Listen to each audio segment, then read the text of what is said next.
Welcome to the Clare Valley Podcast, Episode 6, keeping you informed on the latest council news, upcoming projects and events from the Clare and Gilbert Valleys Council. I'm your host, Annabelle Homer. Do you travel to Adelaide regularly for medical appointments? Do you find the whole experience stressful and tiring? You have to deal with the traffic and finding a car park. Maybe you need to find someone to drive you.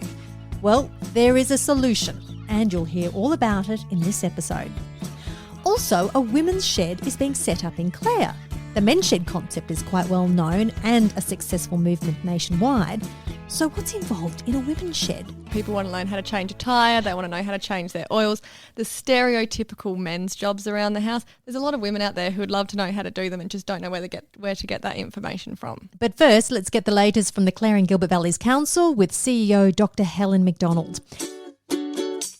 Clare Valley Podcast. Clare Valley Podcast. You're listening. Clare Valley Podcast. Clare Valley Podcast. As mentioned in previous episodes, there are plans to upgrade the Clare Town Hall. A visioning report was released detailing 3 options, but Council has put the upgrade plans on hold, so there won't be any movement there for another 6 to 12 months. In the meantime, the history group who occupies the first floor of the Town Hall is frustrated with the hold-up. According to the history group, the council won't give them any security around their tenure, making it difficult for the group to apply for funding grants. The council's Dr. Helen Macdonald. They want to guarantee that they can permanently stay there, which council's not prepared to provide because whatever council decides to do with the town hall in terms of upgrades and renewal may impact them. It could go any which way. But one of the things that the history group have been asking for quite some time is a lift to be installed, which is an incredibly expensive item. How much does it cost to put a lift in? Oh, well over $100,000 by now, I'd suggest. Yes, they're expensive. They're expensive to maintain. Yes, desirable, where you've got 2-storey buildings, but you want to know that it's going to get a huge amount of use if you're going to install an elevator. But that's not new information. I mean, the idea of putting a lift into the town hall has been on the cards for many years, I understand. Certainly well before I got here, it's been certainly discussed and I think there's been proposals on council's books to look at that, but certainly council has been in no hurry to make a decision to spend that kind of money. And has the history room looked at other options of where they could possibly have a base rather than using the town hall? There's been a number of discussions with them about different opportunities that council might provide to them, but to date nothing. They don't believe anything has been suitable for their use. They're not actually happy with the visioning report either. How do you sort this out? How do you come together and come to some agreement? Is it really council saying to the history group, you'll just have to sit tight until we figure out what we're doing with the future of the town hall? At the end of the day, the investment in the town hall is going to be significant, and one of the reasons that council's not proceeding at haste is it wants to look at all of the buildings that are under its administration in Clare particularly, because it's where all the administrative activities happen. They need to look into the future and try and understand what the needs will be and what resources or facilities will need to be available for administration to work out of. It's not an insignificant decision that council has to make, and if you proceed at haste with one item, you sort of might cut off options for other activities. So it's a complex decision that needs to be made, and council has taken the decision not to proceed with any investment just for the time being. The Town Hall Committee is there to basically ensure the Town Hall stays open, that it's clean. They have a particular interest in it. Now, they're not happy because Council's considering changing how it operates and functions and uses these facilities. They're a small group of the broader community that needs to be considered when Council makes the decisions that could be costing tens of thousands of dollars. Helen Perry is the chair of the Clare History Group and a representative on the Clare Town Hall Committee.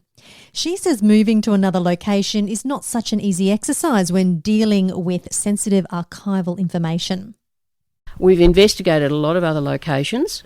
We do have historical material, some of it original, but a lot of it copies, a lot of digital material. But the best location, if you can't be for an archives, if you can't be in a temperature-controlled building, the best spot is in a very secure old stone building because it has such a very gradual change in temperature. A lift, Helen mentioned, costs about $150,000.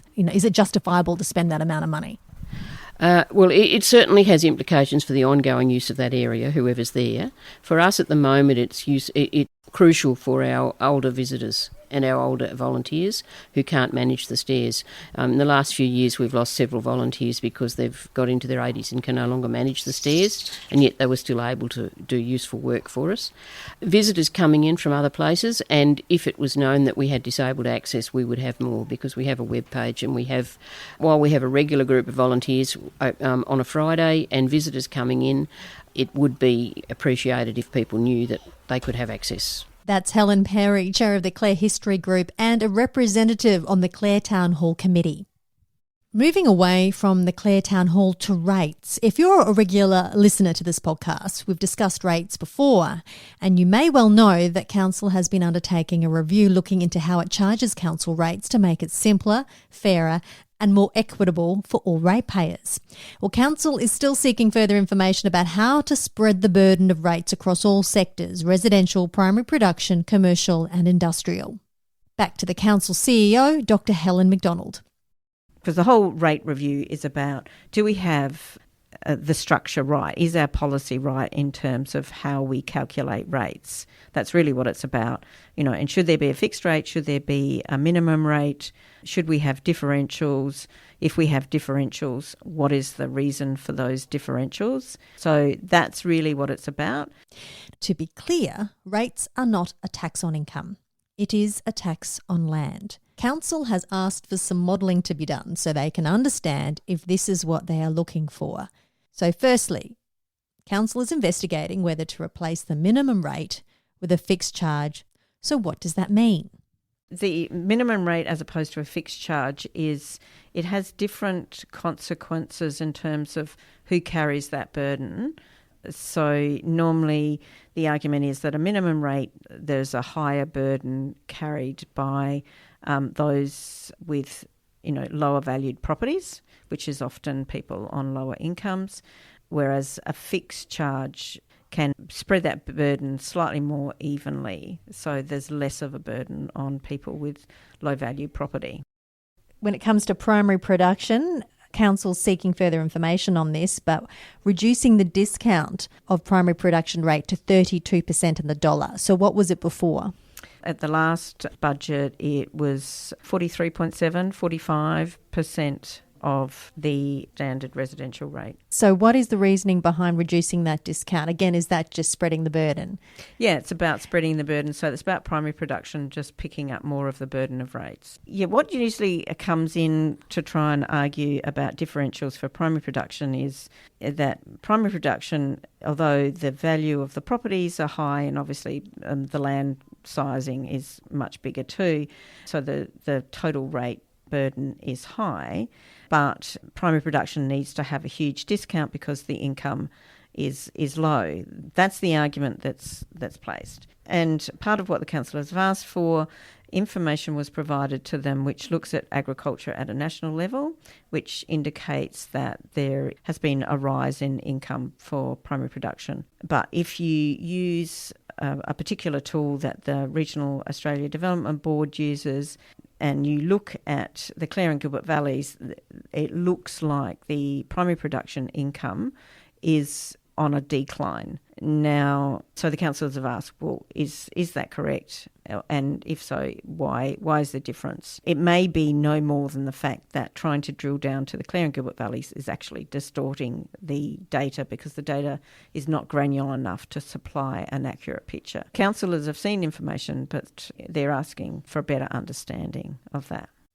When using differentials, Council needs to justify why they came to that decision. Dr. Macdonald believes that there's been a permanent use of differentials with little justification. If a council one year, decided to provide primary production with a 30% discount, And they said the reason we're doing that is because, that sector has been undergoing drought. And that makes sense. Yep. It's a very, yes, drought, you're not producing, reduced income, that makes sense. But what has been happening across most of South Australia, at least, is that there has become a permanent use of differentials based on an idea that, farmers are asset rich and income poor. Which is true. My data sources suggest that's actually not true. It may be true for some farmers, but not. I don't think that can be proved for every single primary production enterprise. Now, given there's been a large increase in the value of residential property and primary production land, are you expecting to get or generate a lot more income this coming financial year? Well, it's possible. It depends on what rate in the dollar you applied. So, for argument's sake, if council applied the same rate as it has for the current year, then yes, you would expect an increase in income for council. Council is also considering moving the rate burden to commercial and industrial sectors.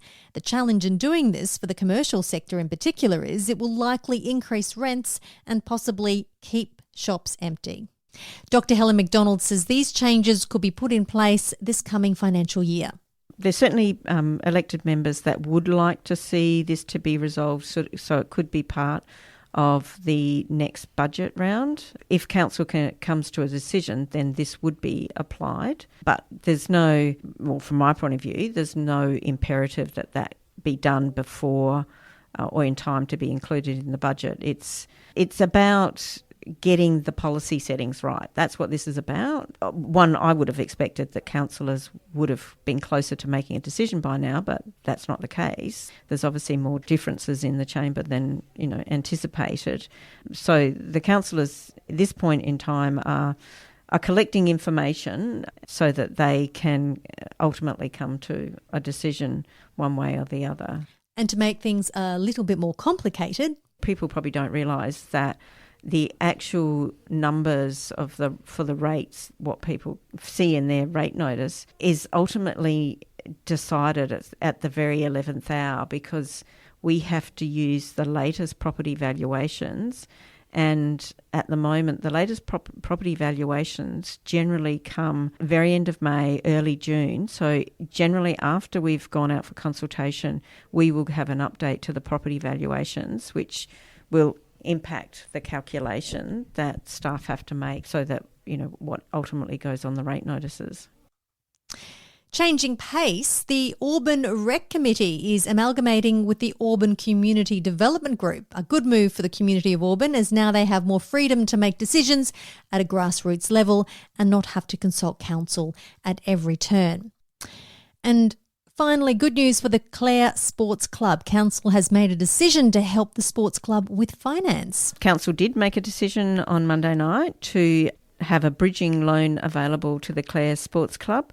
So one of the challenges that all community organisations face is that the way in which the federal government provides funds, and they tend to provide funds on receipts, which is fine if you're a company or an organisation that has an income.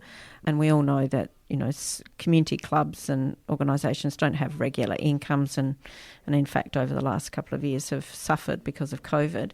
Essentially what council's doing is we'll provide them funds to pay their bills between them getting payments from the federal government. And so there's a couple of, in their schedule of activities, there's a few spots where it gets really tight for them. And so they'll use council funds to pay their bills to keep the project going. And then once the federal funds come in, they'll pay us back. Is there a figure that you're giving them? No, there's not a fixed figure, but it will amount to potentially about $1 million, I think. Dr. Helen Macdonald, the CEO of the Clare and Gilbert Valleys Council.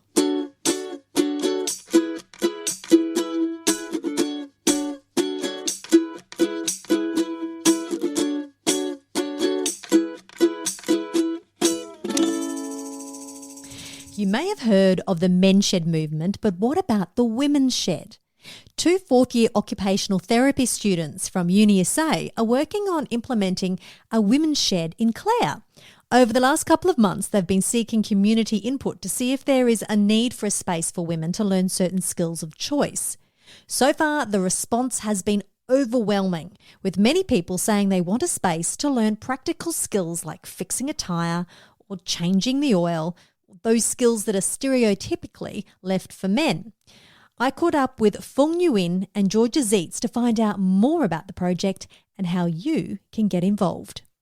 Last year, one of our courses at uni was looking at community engagement, and we learnt all the theory about that, and we were pitched a bunch of projects from different agencies and organisations, one of which was here at the Clare Valley Children's Centre, where we met Jo, the Community Development Officer, and a project which she pitched to us was the Women's Shed. And we're really lucky that we got this project because we were asked to vote for one and we were allocated one, and this was a really, really popular one. So Georgia and I are the object of everyone's jealousy because we were given this amazing project, and, you know, that's pretty much it. We're here in Clare, we're jumping in. Well, why was it so popular? From my perspective, it's still quite a foreign concept. Not foreign as in like women's empowerment, but kind of the idea of a women's shed. We know there are a lot of men's sheds, especially around South Australia, but as far as I know, there's only one women's shed that's currently operating. So to have something that's so interesting and to have the idea of being a part of something so big and significant to such a lovely community is a really great opportunity for someone to be involved in. I agree with Fung. I think really it was just that idea that we get to come in and really make a big difference and hopefully see a difference by the end of our 9 weeks. A lot of the other projects were sort of really ground-based stuff. For us, we can really get on top of it, get into it and start the process rolling. Okay, so it's week 5 into the process. You've only got 3 more weeks till handover to whoever wants to start up the Women's Shed.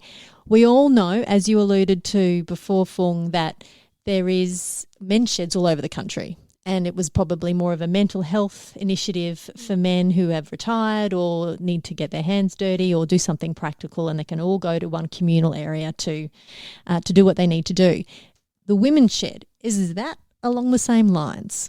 As far as we have gathered from the people in the community, that's definitely an object of interest. We've had a chat to a lot of people, and there's been interest around things like arts and craft, as well as things like, you know, mental health support, socialisation. But then we've also had a large audience coming in and being like, yeah, we want to do the things that men can do. We want to be able to do all of that, you know, maintenance task things, all of that stuff that can help us, you know, be more competent around the house and around practical tasks like that. So that's been really interesting to find out. What else have they told you what they want to do? So we've also heard a lot about people who want to, like Fung said, home maintenance, but also we've heard a bit about cars. So people want to learn how to change a tyre, they want to know how to change their oils, the stereotypical men's jobs around the house. There's a lot of women out there who would love to know how to do them and just don't know where to get that information from. What are you practically doing on the ground as part of your assessment to get this Women's Shed up and running in Clare? So far, our first 4 weeks are really looking at what we call the needs analysis. And in the needs analysis, we've been talking to as many people from the community as possible to really get an idea about what the women from Clare would like to see in a project like this. The last thing we want to do is come in with all of our ideas and it not be something that the community wants at all. So we've really been trying to talk to as many people as possible, find out what they want so that we can implement it in the weeks to come. So have you received much interest so far? We have. We've had a survey been out for about a week now. We've had quite a few responses to that. People are really getting engaged.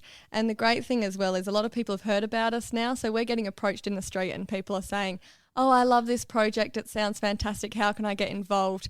And we just love that because the more people we can get involved and the more we can get the ball rolling, the more likely this project is to succeed.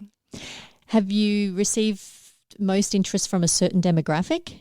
That's something that we found quite interesting because from what we've learned from other models similarly, like the Playford Shed, they tend to have a quite strong demographic of older women who are retired and looking to give back to the community. So far, that's not what we've found from here. It's women from all age groups, all backgrounds, who are really just wanting that space that they can connect with one another and learn those new skills. So we've had quite a diverse range of interest, which we are really excited about. Now, are there any other women's sheds in Australia that you can base off? So there's one shed in the Playford region, so down in Elizabeth near the city. They've been running for a couple of years now. Last time we went to visit them was late last year, and they had 150 members. Wow. They've been growing steadily, and they are an amazing place that we've been sort of basing off of. The lady who runs its name is Raylene. She is fantastic. She gave us so much support and gave us a lot of background information about the logistics of running a shed like this. And we really hope that we'll be able to include her a little bit in our shed as well and get a bit of a partnership going later on. So what's the theme of their shed? So they look at a lot of community empowerment, and that what the women in the shed are able to do is help the community in a lot of ways. So they have a lot of partnership with domestic abuse services in the area, and they help women in the community who have been subject to domestic violence. They also do a lot of donation sorting, so they get a lot of donations in, or they'll find places that have got too many donations and take that in, and they sort it out, and they do what they call paying it forward. So they'll sort the donations and then send them along their way to the next place that needs them. They do a lot of drops in the APY lands and other similar organisations such as theirs. So from what you've heard from the community here in Clare, that's probably not the way that this shed will be going. It's probably more the hands-on maintenance, that type of thing. Absolutely. Yeah, as far as we know, that seems to be the way it's going. We don't know, how it's going to turn out in future, but while we're here, that seems to be what it's going to look like. Is it literally going to be in a shed? Is the Playford example in a shed, or is it just they're just using that as the title? The Playford region, the Playford Women's Shed is in more of a building type structure. They do have sheds out the back where they've got a lot of the donation stuff. Our one is looking like it's going to be in a more of a shed facility, which is good. fantastic. Yeah. It gives the name some reason. But it is a nice space still, and we're going to tidy it up and make sure it's really inviting as well. Okay, so you've got somewhere mapped out. Currently, we're talking with a few different people and getting a space lined up. We think we've got somewhere, but we've still got to get down to the nitty and gritty of how that's going to work out. So if, say, you've got people that are interested in starting this up, who's funding it? Who's going to run it? To start off with, it's going to be looking at applying for a lot of different grants. There are quite a few in the area.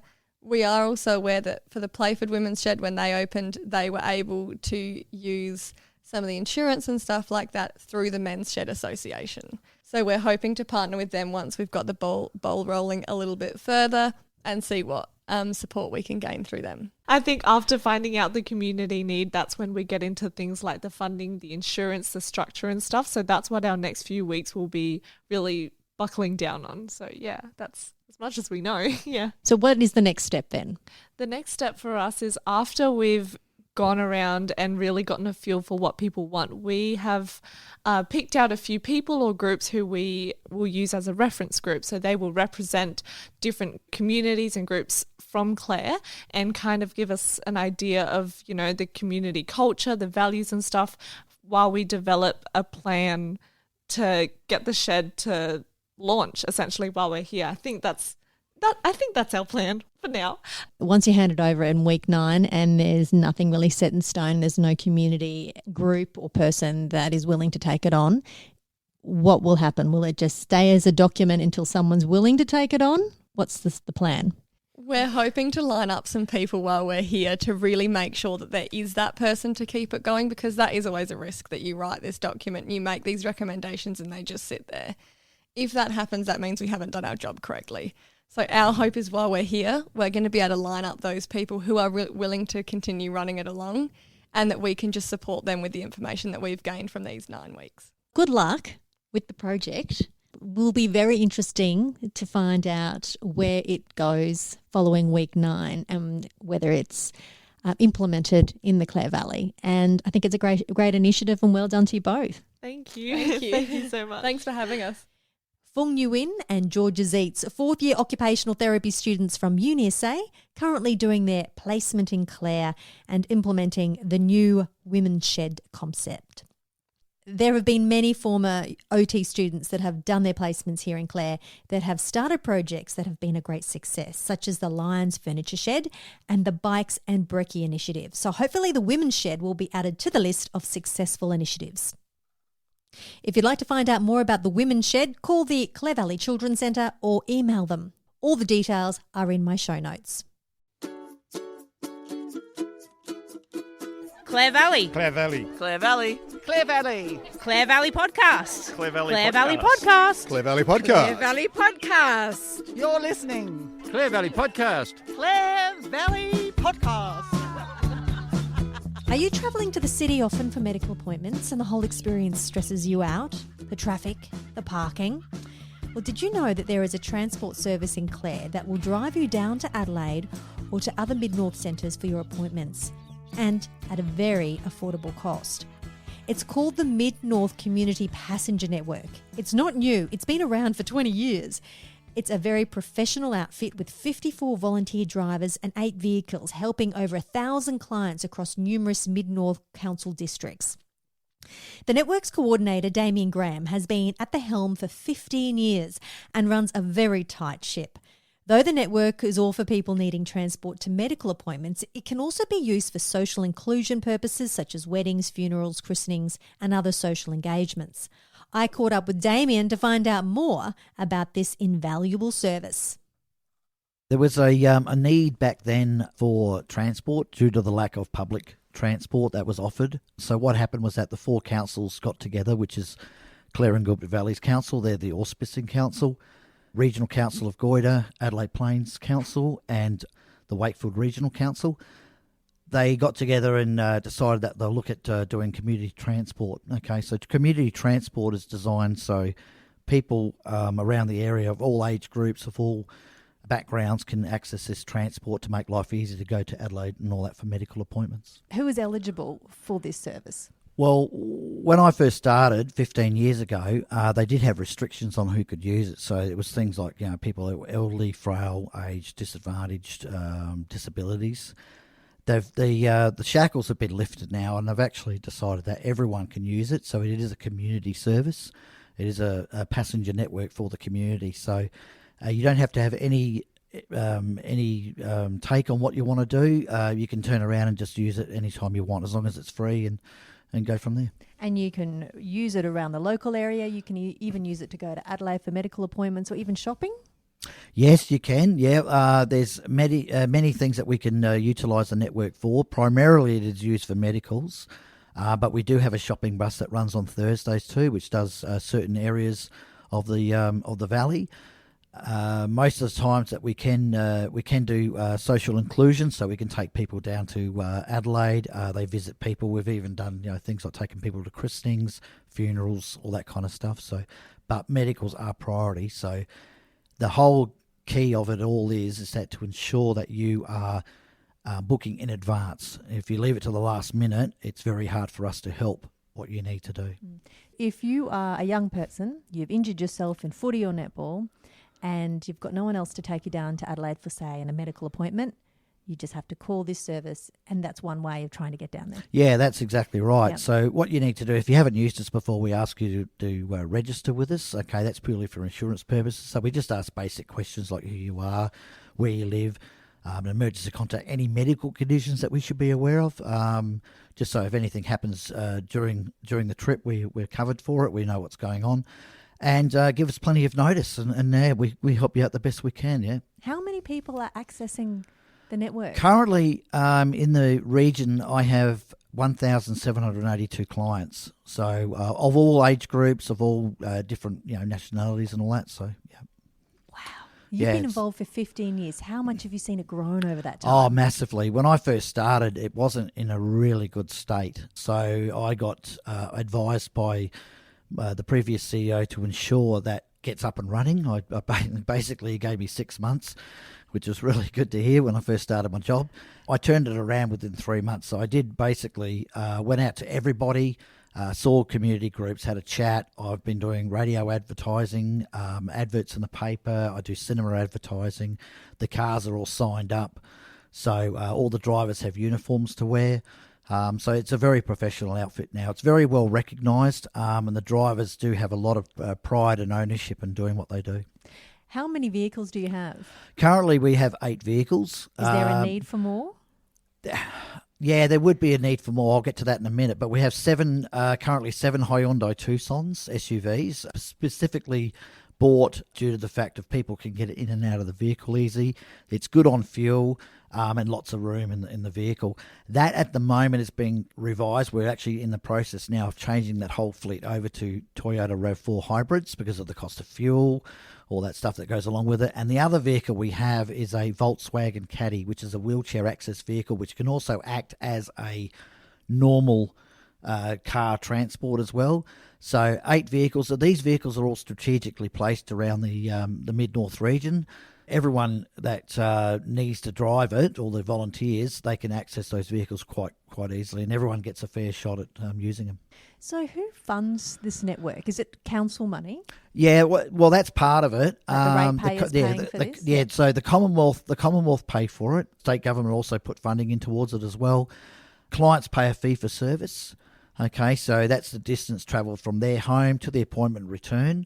That is going to be revised as of the 1st of July because of the cost of fuel. We haven't had an increase since 2016, so it's been pretty. Yeah, it's due well and truly. It's funny because I keep having clients saying to me, "When are you going to raise your fees?" It's like, like I'm trying to do the best I can, but I mean, it's just a matter of I've been trying to hold off only because I just don't want people to think that we're trying to money grab. So we've got to cover our costs. So now the councils pay on how many trips they do per year. Okay, so we haven't had an increase in their figures for the last 4 to 5 years, which has been fantastic. So they very much are very supportive of the network. It's a feel-good story for them because councils get hit from pillar to post on other issues. So they're very much behind the network and enjoy people using it and understand the value of it in the community. What do clients pay per trip? Okay, all right. So depending on where they go. So it's all on our website. Okay, so passengernetwork.com.au. You can look it up there. Everything you need to know is on the website. The fee for service determines on how far they travel. So, for an example, if they went from Clare to Adelaide return, it's $50. Okay, Clare to Flinders Medical Centre return is $60. So, the further you live away, the more you end up paying. All right, so it's very, very cheap, and it's designed so everyone can access the service in regards to their fees. Does anyone say that they can't afford it, or is there? Yeah, we do get that. Yeah, we do get that, and that's understandable. When we work around what we can do for them. Unfortunately, we can't give a free service because we've got to cover our costs. But most people, believe it or not, are very, very keen on actually even paying us more than normal. And we say, no, you just pay what's required. We do get the occasional little present slipped in there saying, oh, here's an extra $20 or whatever. Fantastic service and all that. The people that use it and the general community are very, very proud of this service. They've become almost like an ownership of it. So they've become almost like a stakeholder in the business. They know how important it is. They know that basically up here there is nothing else. And this is not knocking taxis, but the cost of taxis would be horrendous going down to Adelaide, and they've got to make a living too. So what we provide is a service. It's very personable. We do provide a very professional, friendly, affordable service to the general community. You don't put limits on people, as in if someone needs to use the service 3 or 4 times a week. Yeah, see, that's an interesting thing because, I mean, people who've got dialysis, chemotherapy, stuff like that. I mean, I know most of the people in Adelaide in the medical profession now that I can have a chat with them and we can organise accommodation down there for them. So especially people who've got like chemotherapy and radiotherapy. I talk to the council people there. There's two places that people can stay and they can organise that because it is a very stressful time for them. And we're trying to make it as comfortable as possible so they can focus on what they're meant to do, not other things. But it is difficult for us to do that. We're not really designed to do that, but we can, and we have in the past very, very quite frequently, people for dialysis. Fortunately, up here in the Clare Hospital, they've got a dialysis machine. They've had it for about 3 or 4 years now, so that takes a lot of pressure off us as well. Recently, we've just purchased 8 defibrillators. So 1 in each car. So that's a huge coup. We're the only network in the state to have mobile defibrillators in each vehicle. All the vehicles are fitted with GPS satellite tracking systems. So that's another advantage purely for safety. Because we go through a few fire zones, we've got to make sure that we are covered in that area. And I watch that specifically. And also for safety too. So if something happens and breaks down, we can pinpoint the person within a metre of where they are. So we're a very progressive network. Well, this network wouldn't be here today if you didn't have your volunteers, I presume. Yes. So how many volunteer drivers do you have? Okay, currently I have 54 volunteer drivers. Okay, they're based in all the other areas. It's like a running pitch battle getting volunteers. It's a hard gig to get people, but it's really, believe it or not, the word of mouth, the good old fashioned country grapevine where current drivers will speak to their mates and say, hey, listen, you should join this mob. They really treat you well. They look after you. And we go from there. They have to do an accreditation. They can't just join up and start driving. So we've got to make sure, firstly, that they're screened. So they make sure that there's no anything bad there. So we make sure, because they're dealing with children and also vulnerable people as well. So once they've done that, they do a medical, then they do a driver assessment, and then they come and see yours truly, and we'll do an induction and say g'day and all that kind of stuff. They get fitted out with their uniform. So all of this process only takes around about a couple of months. Okay, so it's pretty quick, and it costs them nothing. So we wear the cost for that. And yeah, all they have to do is just give their time and go from there. I will say that without the volunteers that I have, we would not be where we are now. They are so invaluable. They put in so much. They go above and beyond, and they're so proud of what they do. And it shows too, because the feedback I get from clients is awesome. They are so happy to have this going, and they realise that if it's gone, it's never going to come back, because there's nothing else to supply it. Do you need more volunteers? Yeah, always looking out for volunteers. I mean, they can look on our website. They can ring my office number. They can ring the Clare Council or any other council that's affiliated with the network, and I will get in touch with them and go from there. It's a very simple process. It's just a matter of giving your time to what's going on. Well, let's meet one of your trusty volunteers. Yes. Shall we bring her in? We will bring her in, Patricia. I have Patricia Edwards with me. She is a driver with the Mid-North Community Passenger Network and has been a volunteer for 8 years, I understand. 8 years in April, yes. So what got you involved in volunteering for this network? Well, I just needed something to do after my husband passed away, and things sort of got a little bit lonely and too much time and nothing to fill the time. And I thought about volunteering for something, and I heard an advertisement on the radio about driving, and I thought, well, I love driving. So I come down and see, and yes, that started the ball rolling. It's been fantastic. Really 8 years. 8 years. It's been a fairly long time. What is it about this particular service that you enjoy so much that you've been doing it for that long? Apart from the fact that you love driving. Apart from the fact that I love driving, you meet so many interesting people. I've met some really beautiful people. I have formed some friendships with some, and we go on outings. But it's just that feeling that you're doing something that's worthwhile, because when you get into this age bracket, you sort of tend to feel as though you're a little bit sort of, how can I say it, beyond anything. And it's a really good feeling to be able to sit back and think, well, I am valuable still, yes. With your driving, do you do most of your driving down to Adelaide or just around the local area? Most of mine are Adelaide. Do you find it exhausting? Because driving can be tiring. No, because I love driving. Really do. No, I don't know. I just, Adelaide traffic doesn't worry me. I feel quite okay to drive in Adelaide traffic still.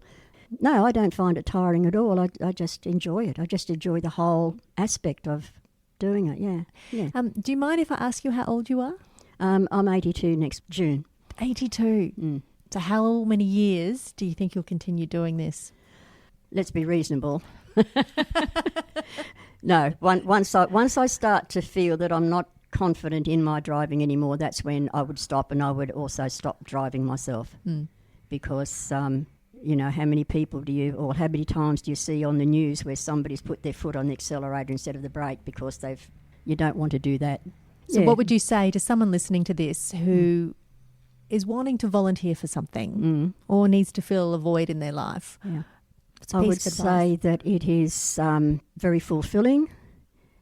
The passengers, the clients are so appreciative of the organisation, and you have a brilliant boss. Well, Patricia, thank you very much for your time. I'm sure Damien and the network are very appreciative of your efforts and your time. Thank you.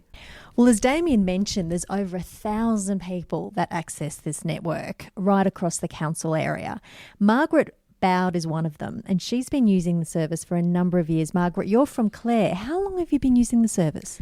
At least 10 years. I used to take my dad on the bus for appointments, and now Dad passed away 3 or 4 years ago, and now my husband and I use it quite regularly. And when you say quite regularly, how often? Oh, every few weeks. And what do you use it mainly for? 2/3 for medical appointments, and probably the other third, the driver drops me at my daughter's in North Adelaide. Do you mainly use it going down to Adelaide? Yes. Why use the service going down to Adelaide?